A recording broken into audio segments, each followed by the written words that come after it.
Nancy, do you want to give an introduction to our speaker? I'm happy to. We have our own Reverend John, Pastor John, who's going to talk to us about the article he wrote, the two sides to the COVID coin. And so I was interested, since he's written it, if he's heard feedback and what the pulse of the flock is in his parish. Yeah. So I'm going to turn it over to you, John. Well, thanks a lot, Nancy. I really appreciate it. And God help anybody who asks me to speak, because I'll keep it under half an hour. How's that? No, You're seriously, great. what I really want to do, I'll say a few things. I really want to hear from you, though, because I'm always interested. It's not just my quote unquote flock, but I'm always interested to hear how COVID has affected people, not just socially or whatever, but at a really deep level. So these are, this whole thing came out of an article Julie Turner asked me to write on behalf of Bedford clergy about the year of COVID. And I was really happy to do it. I was actually thinking about it quite a bit, thinking in terms of my summer sermon series, because I think before we move forward, we really have to think about what's happened and where are we going in general. And not just my church, I think all of us really should be doing this kind of work. So if I could rename this whole thing, there's been a phrase that's been going through my mind week after week, and the phrase is COVID shines a light. COVID really shines a light on us as individuals, as a people, all over the place. And, you know, one of the mysteries of life is it really takes crises to really bring us to an understanding of who we are as people, communities, as a society, both the good stuff and the bad stuff. I'm sure many of you certainly experience, you know, you go through your life as usual and all of a sudden crisis hits, and you react and you learn a lot about yourself. So I think COVID is a teacher, a cruel teacher. I never want this teacher ever again, but I think we have to learn from it if we're to get on as a world. So I actually named the article "The Two Sides of the COVID Sign" because I think the two sides of kind is the bad side and the good side. And, you know, in some ways, I think the people who have done the best through COVID have integrated both sides together and come to an understanding of that. Now, the negative side of the COVID coin or any other crisis, and, you know, I'm certainly not a psychologist or a social worker. There's plenty of you who know more about this, but, you know, when crisis comes into your life, your limbic system, which is your kind of fight or flight response, takes over. And, you know, which is a really good thing if you're encountering a lion ready to eat you. But if day after day, your limbic system, if your flight system is happening, there's all sorts of horrible physical, emotional, spiritual things that happen to you. And one of the worst things I think that happens to you is you kind of start thinking in very basic, you know, live or die terms. A lot of basic impulses take over. And unfortunately, the one thing that gets shut down is your prefrontal cortex, which is that part of your brain that can kind of give you calm rational ways of thinking through these things. So I think my overall learning is the most successful people who have managed COVID have found ways of getting out of that limbic system and getting that prefrontal cortex engaged and getting sanity back to their lives.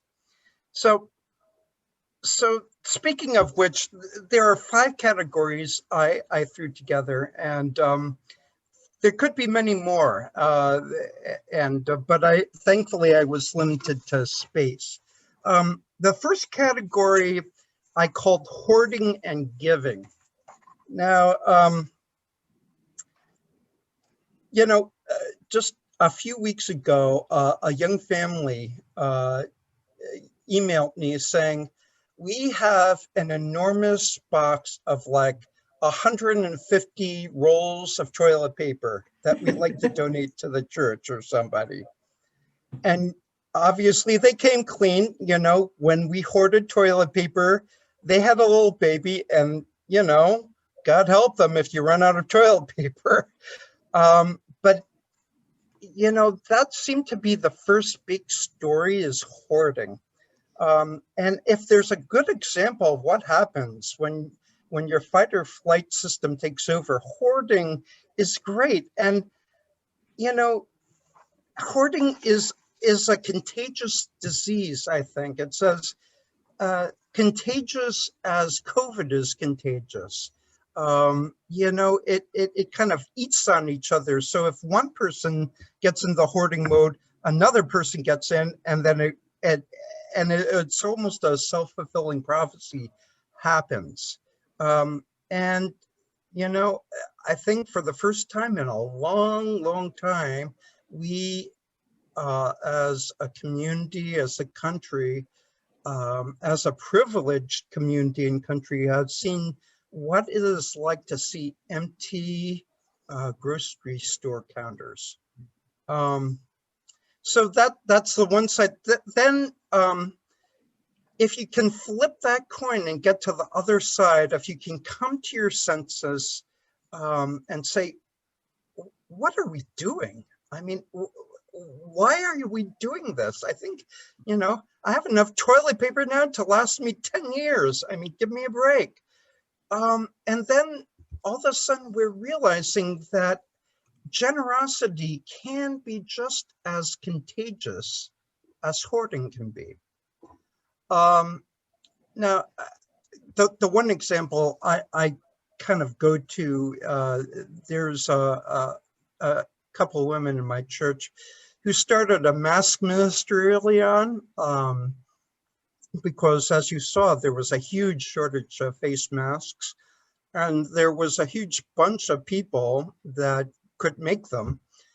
And I think that the genius of these women, they sensed that real leadership in these times connected 2 needs.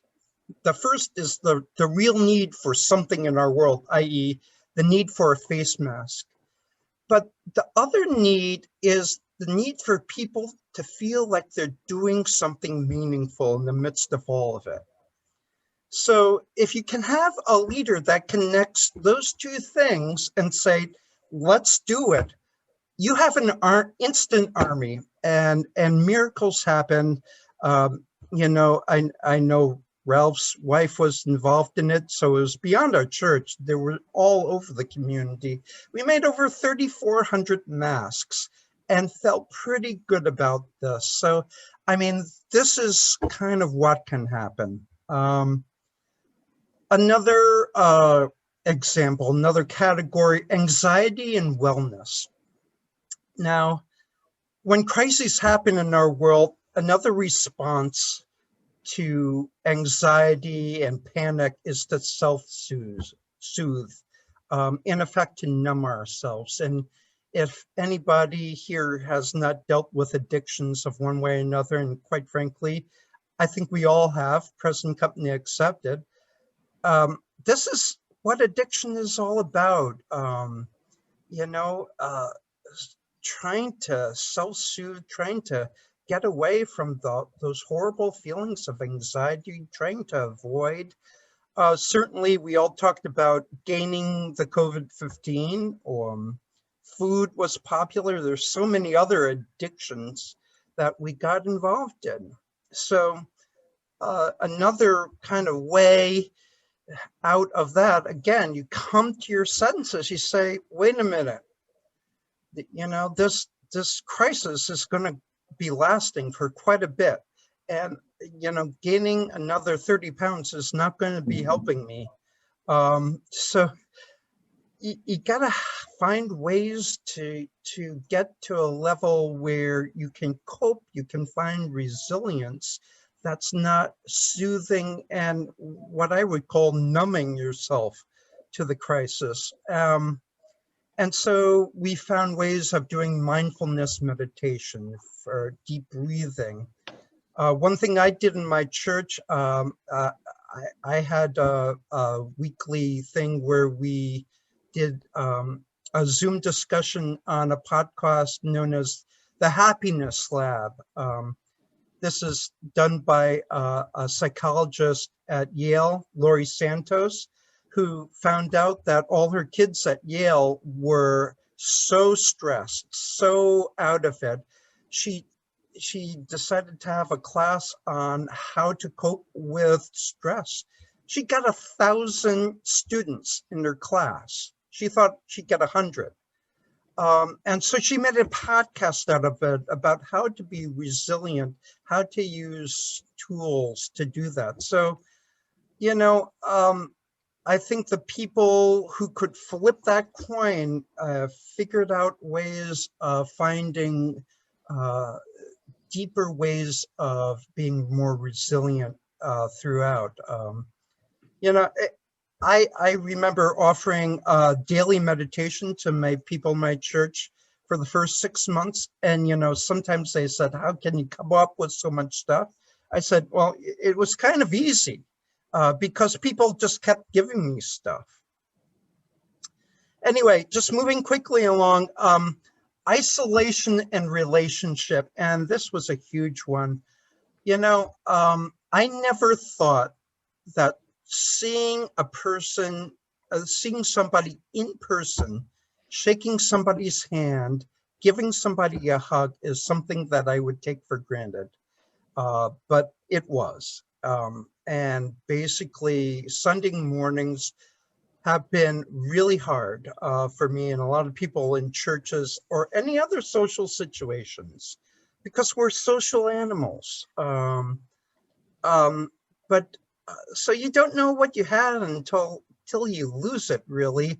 And, you know, these had deep problems. I mean, I did so many funerals, gravesites with only a dozen people, with so many other people left with unresolved grief, which I think is going to be a real issue coming out of COVID.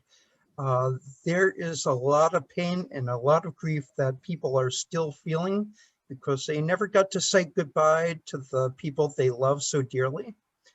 They never got to have the closure of a funeral or any other type of service like that. So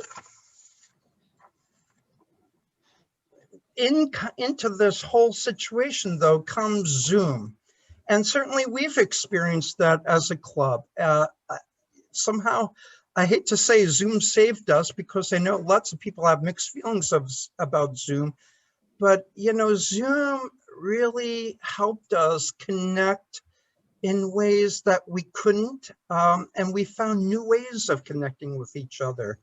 Not only as church, as people, as societies, you would have Zoom sessions with people who were shut-ins and never could connect anyway. We have Zoom session with people we love from all over the country, all over the world.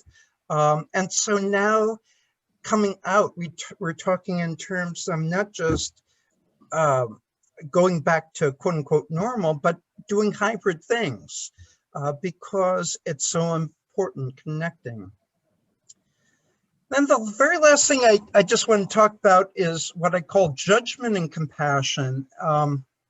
You know, I knew a lot of people, and I still know a lot of people in public administration who had to make some very hard decisions with limited data. I think of school administrators, healthcare professionals, town managers, so many other folks. And it seemed like every decision they made had a huge group of people ready to chew them up and spit them out. Um, and with this in mind, I can imagine when they heard we're in it together, they would really want to punch somebody, Um, so I think these people were really on the brink of receiving a lot of judgment. I think healthcare professionals got a lot of grief because of COVID conditions. They were stressed out and everybody's were pretty much angry with them. There were we're kind of on each other's cases in many ways. But of course, again, the flip side of is that people, when we came to our senses and realized how hard these frontline people were working, there was a sense of compassion and an understanding that these people have gone through hell in their lives, and so has their family. Um, and just one quick last thing, I think most importantly, not too long after COVID happened, we had the murder of George Floyd. And have been so many incidences of racially motivated incidents of brutality, aggression, racial injustice, systemic racism has been part of our culture since for 400 years. And yet somehow, I think COVID shined a light on the racism that has been there all along. And so I think it's really forced all of us to take a look at ourselves and the way in which we have perpetuated systems of racial injustice. Uh, Personally, I'm just not the most not the most pastor who will preach on social justice issues, but somehow this year I had to. There just seemed no other way out of it. And sometimes you're afraid of bringing up these things. You're stirring the pot. You're going to get people angry at you, but it was just too important not to let go. So this is the basis of my reflections. COVID's been a brutal teacher. I never would wish COVID on anybody. I've seen the effects. It is heartbreaking. I mean, I can't tell you how much pain I have seen in my life during the past year. But I do have hope because there are people who have flipped that COVID coin, that have gotten out of this crisis stronger, more resilient. The crisis seems to have made them more compassionate and grateful and courageous and generous. And so what I really have to say, it's really up to us whether we can flip that COVID coin as individuals, as Rotary, as communities, as a country, as a world. So again, enough of me yakking on. I'd like to hear from you. I want to say that I saw something on TV last night and part of your speech reminded me of it. It's when you said afraid to speak up, and a lot of us are afraid to speak up. I don't know if anyone else, you raise your hand if you did, stumbled across the Sesame Street special last night.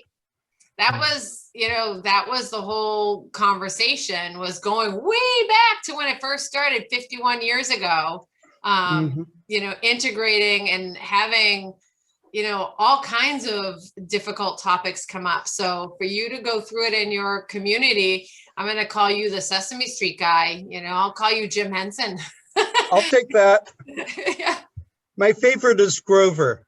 Everyone has a favorite. I like Snuffleupagus just because I like saying his name.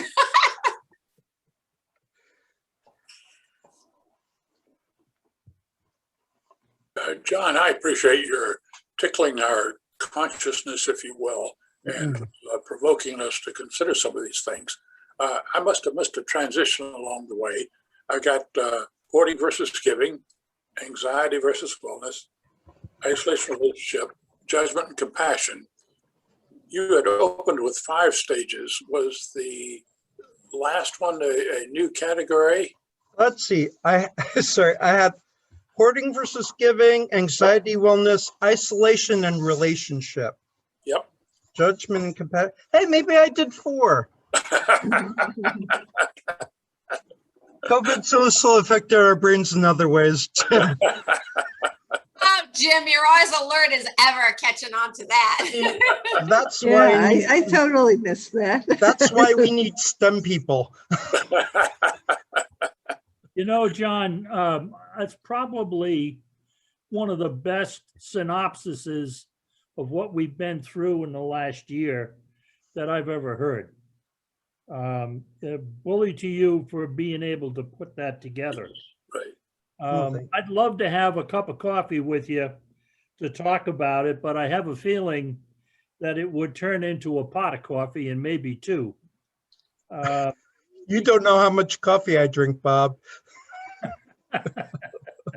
Well, needless to say, I've got all kinds of issues, and I've kind of been kicking around like a few of us have for quite a while. And I think the thing that disturbs me the most about everything that we've been through is that people, the basic thing that all of us want is a direction. And that's been missing, because even the people that are in charge of everything that we've been told to do and guided to do, etc., they have never been through it before either. And I think that we as people can't find that direction because it's all over the damn place. You're being told one thing, the next week it's something different.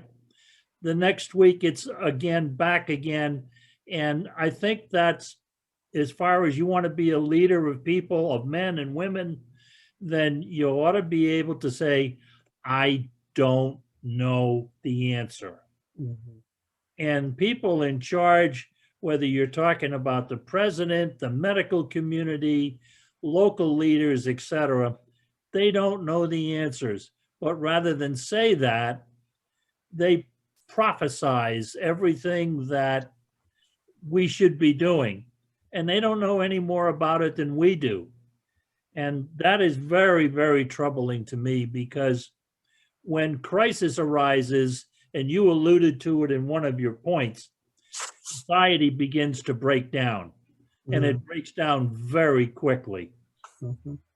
I totally agree, Bob. I think the idea that of saying that I don't know the answer, and also I've learned some new information and therefore I'm changing my mind, is like unheard of. It's like, how, you know, you get new information, you make a different choice. I don't see why that's such a problem, but it seems to be an issue if you don't make a decision and stick with it forever.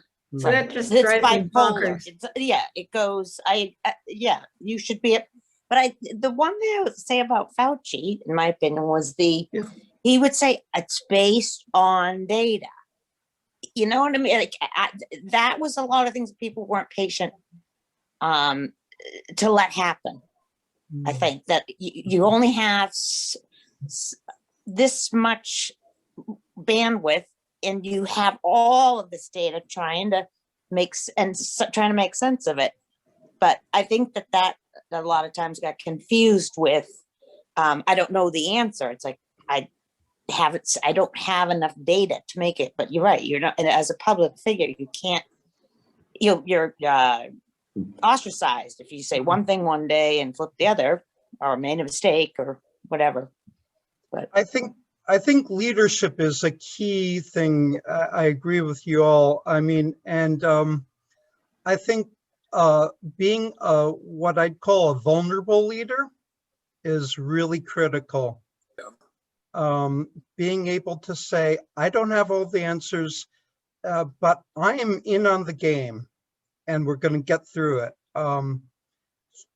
That's leadership to me, you know? I've kind of felt we were almost like riding on the Titanic.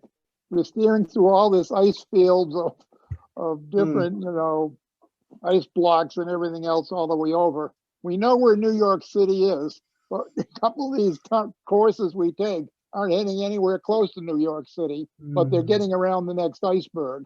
And I'm still waiting to see the Statue of Liberty. I'm on the other side of the coin. I had a ball.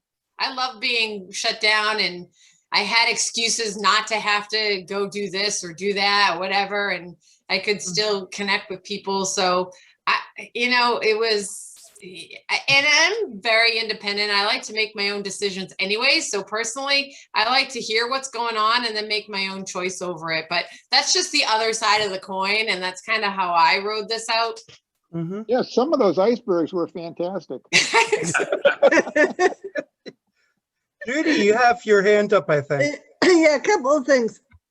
I mean, I felt like Debbie did initially, you know, quiet, you know, able to get enough sleep and all that, but it just went on too long.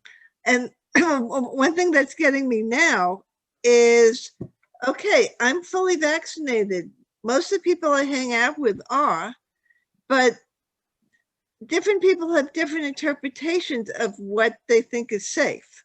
Like, you know, I'm in a duplicate bridge group. So with 3 other couples, and 2 of them, okay, you know, we could play as soon as we're all fully vaccinated, which will be mid-May.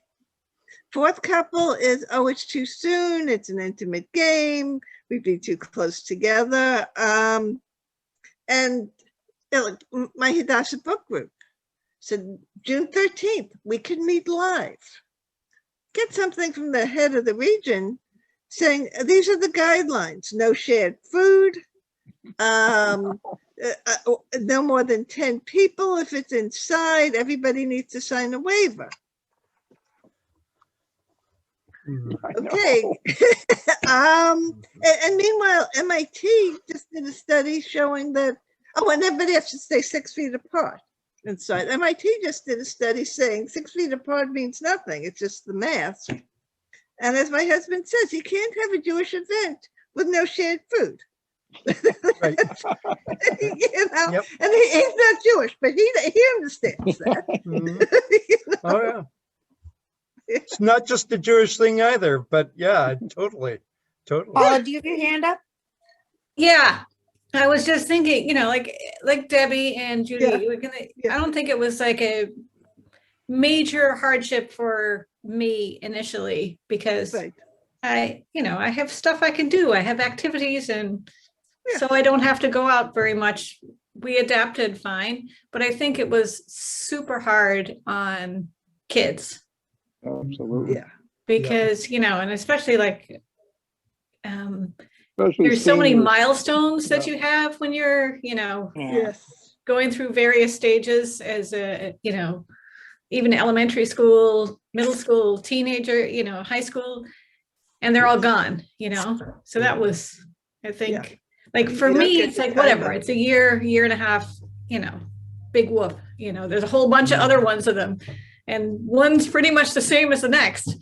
But for, you know, I feel like it was really hard for kids. It still is, you know, because they're behind in all the vaccinations too, you know? Right. So. Well, even I talked to a kindergarten teacher who said, you know, now I have to teach all my kids, you know, how to use their cubbies and when circle time is and what to do. And, you know, you're absolutely right, Paula. Yeah, so, school is all the social stuff and they Mhm. missed out on that. And there's a lot of social things that kids haven't Mhm. gotten to do. Yep. Even my teenagers, like I had grand plans for them to go get jobs. It's like, I didn't send them out to get jobs last summer. I was like, what am I go get COVID? No, well, they didn't do that. So I feel like they've all kind of missed a step, Mhm. or a few steps, a whole bunch of steps, actually. Yeah.